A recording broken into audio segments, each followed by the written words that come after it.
Супраментальный мир непрерывен, и я в супраментальном теле присутствую в нем постоянно.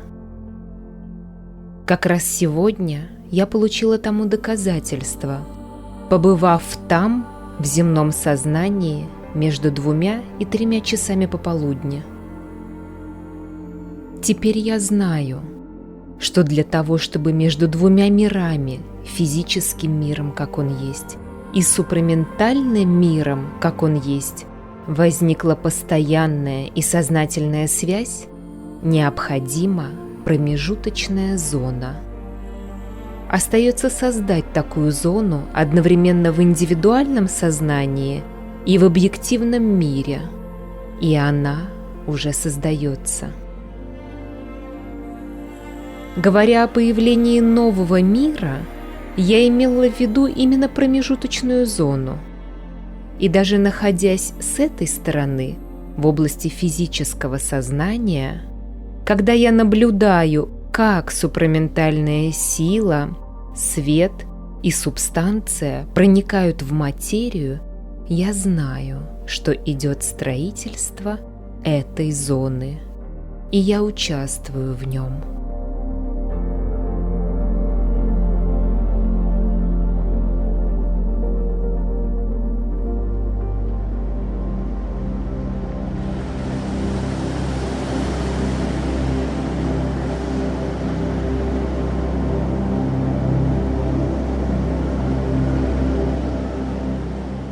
Я находилась на огромном корабле, символизировавшем место, где совершалась эта работа.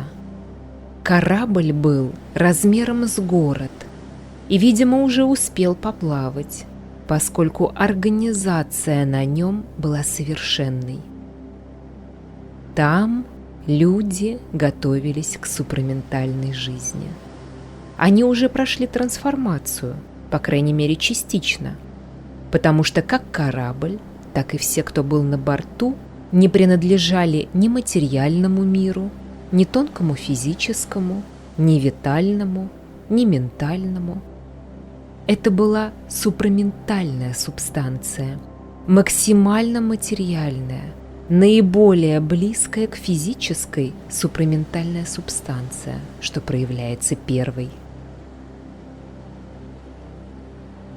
Цвет, золотой и красный, давал однородный, лучистый оранжевый цвет.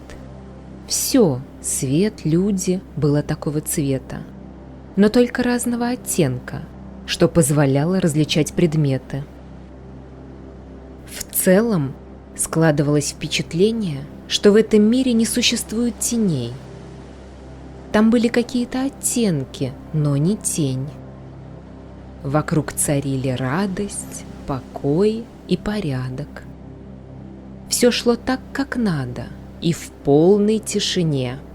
И в то же время во всем чувствовалось воспитание, подготовка, которую прошли бывшие на борту люди. Огромный корабль причалил к берегу супраментального мира. И первая группа людей, которым было суждено стать обитателями супраментального мира, собиралась сойти на берег. Все приготовились. На дебаркадере дежурили высокие существа. Не люди. Они никогда не были ни людьми, ни постоянными обитателями супраментального мира. Они были посланы свыше и поставлены здесь следить за высадкой. Я руководила. Я готовила все группы. Я стояла на корабле на вершине трапа, по очереди вызывая группы и отправляя их на берег. Высокие существа, так сказать, производили досмотр, давая разрешение на высадку тем, кто был готов, и отправляя обратно на корабль тех, кому нужно было еще работать над собой. И так я стояла и смотрела на все это. А часть моего сознания, принадлежащая здешнему миру, проявляла самый живой интерес. Ей хотелось увидеть, узнать всех людей, посмотреть, как они изменились, понять, кто готов к незамедлительной высадке, а кому надо продолжить подготовку. Через какое-то время, наблюдая за этой картиной, я почувствовала, что что-то тянет меня назад, желая разбудить. Какое-то сознание или человек отсюда. И мысленно стала протестовать. «Нет, нет, еще рано, еще чуть-чуть. Я хочу посмотреть на этих людей». Я наблюдала с огромным интересом. Так продолжалось, пока вот эти часы не пробили 3, отчего я сразу проснулась.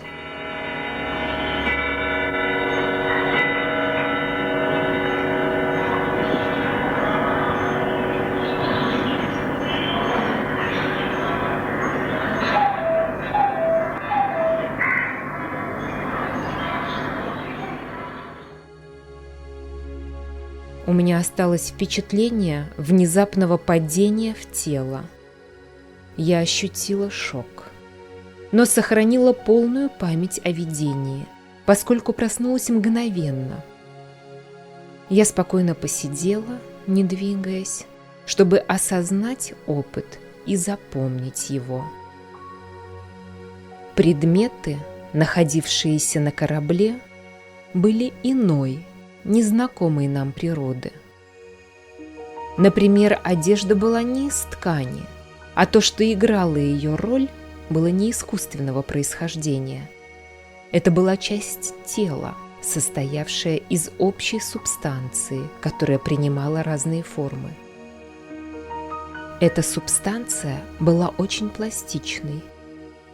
Все изменения совершались не под искусственным, внешним воздействием, а путем внутренней работы сознания, придающей субстанции новую форму и новый облик.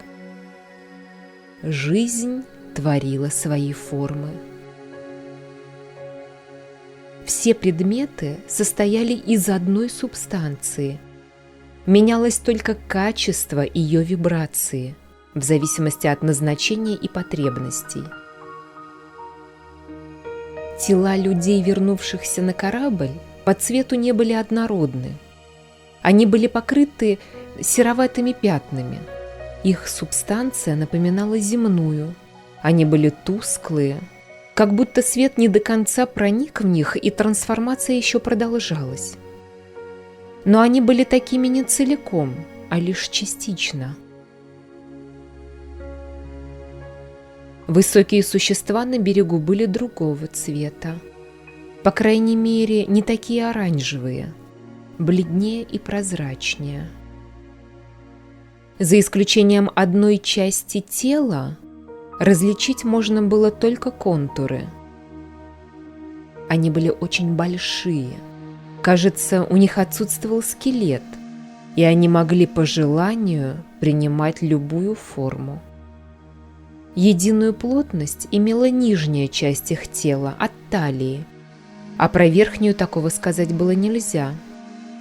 По цвету они были гораздо бледнее, красный присутствовал очень слабо, скорее уж золотой или даже белый. Местами они просвечивали. Это не прозрачность, но меньшая плотность, большая тонкость, чем у оранжевой субстанции. Когда меня будили, я как раз видела себя, свою форму в этом супраментальном мире. Я представляла нечто среднее между этими высокими существами и людьми на корабле. В верхней части, особенно в области головы, от моего тела остался лишь силуэт, белый внутри и оранжевый по краям.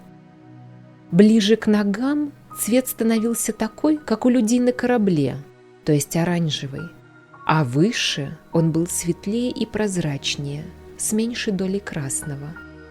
Голова представляла собой один силуэт, внутри которого светило солнце. Лучи говорили о проявлении воли. Что касается людей, виденных мной на борту корабля, я узнала всех. Некоторые были из ашрама, остальные из других мест, но я знаю их всех.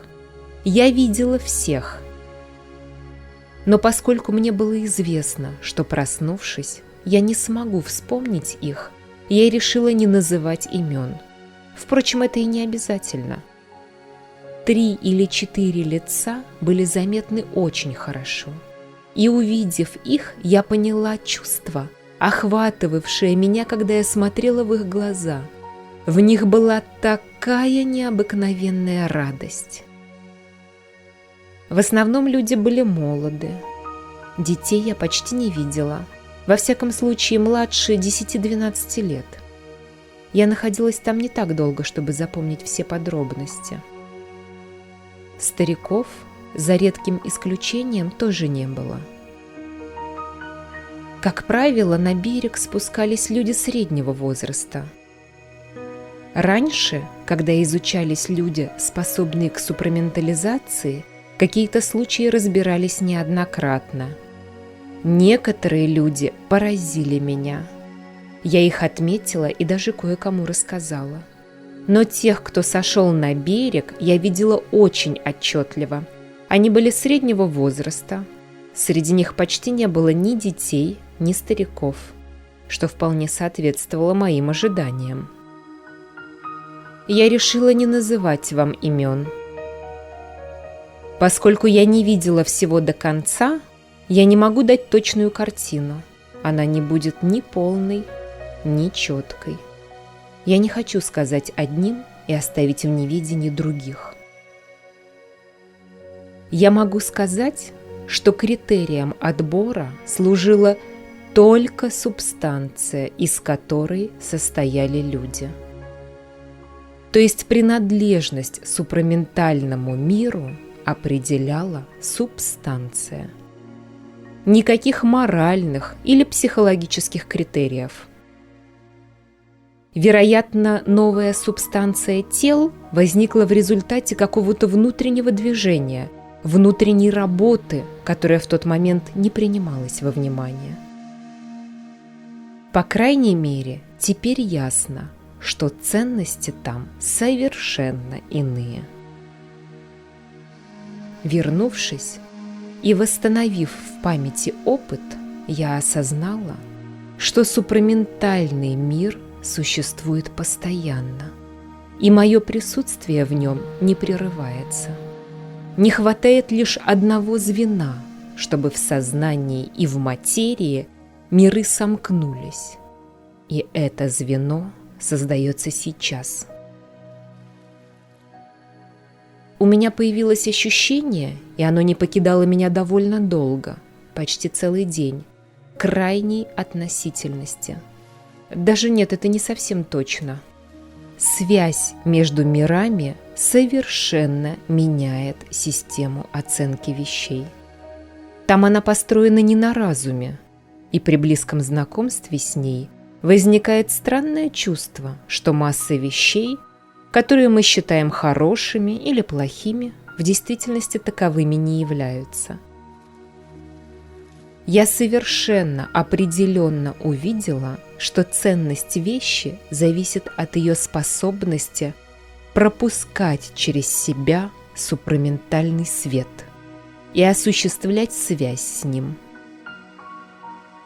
Это было совершенно отлично, а иногда и противоположно нашим обычным взглядам. Помню какой-нибудь пустяк, который мы считаем злом, как это ни странно, оказывался просто замечательным. А другие вещи, которые мы считаем важными, там не имеют никакой ценности. Очевидно одно – наше представление о божественном и небожественном неверно. Некоторые же вещи меня просто рассмешили. Расхожие понятия об антибожественном кажутся совершенно искусственными, основанными на ложных, мертвых вещах. Впрочем, и то, что мы называем жизнью здесь, в том мире, мне живым не казалось. Во всяком случае, эти понятия должны были бы основываться на отношении между мирами, а вещи оцениваться по тому, облегчают ли они или осложняют эту связь. Это сразу изменило бы наше представление о том, что приближает нас к Богу, а что удаляет от Него. Наблюдая за людьми, я замечала, то, что помогает их супраментальному превращению, и то, что мешает, не совпадает с нашими расхожими моральными нормами. Я почувствовала, как мы смешны. Единственное, и я считаю необходимым сказать вам это, в чем в настоящий момент заключается, по моему мнению, наибольшее отличие нашего мира от супраментального, все здесь, кроме того, что происходит очень глубоко внутри, показалось мне совершенно искусственным. Ни одна из ценностей обычной физической жизни не основана на истине. Когда мы хотим одеться, нам нужно раздобыть ткань, сшить одежду и надеть ее на себя. И то же самое с голодом. Нам приходится заглатывать внешние вещи. Жизнь искусственна во всем. Настоящая жизнь, открытая, стихийная, как в супраментальном мире, это рождение вещей под действием сознательной воли. Это власть превращать субстанцию в то, чего мы от нее хотим. Тот, кто обладает силой и знанием, добивается того, чего хочет. А кто не обладает, не получит желаемого никаким искусственным способом. В обычной жизни все искусственно. В зависимости от случайных обстоятельств рождения, от ситуации, ваше положение будет выше или ниже, а жизнь более или менее комфортной. И это неестественное и открытое следствие вашего способа существования или внутренней потребности, а результат случайного стечения житейских обстоятельств. Совершенно никчемный человек может занимать очень высокое положение, а человек, обладающий замечательными творческими и организаторскими способностями, влачить жалкое существование в самом низком и ограниченном положении, хотя мог бы быть очень полезен в более открытом мире.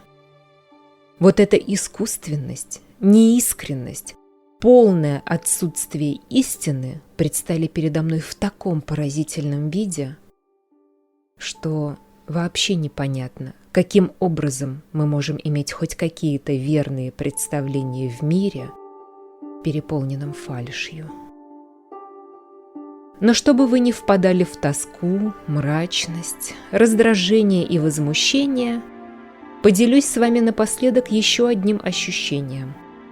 Это было так смешно, что несколько дней при виде людей и разных вещей я не могла удержаться от хохота, совершенно никому непонятного дикого хохота, который вызывали во мне некоторые ситуации. Когда я приглашала вас к путешествию в неведомое, к путешествию за приключениями, я не знала, что так близка к истине. Теперь же я обещаю тем, кто готов отправиться со мной, массу интересных открытий.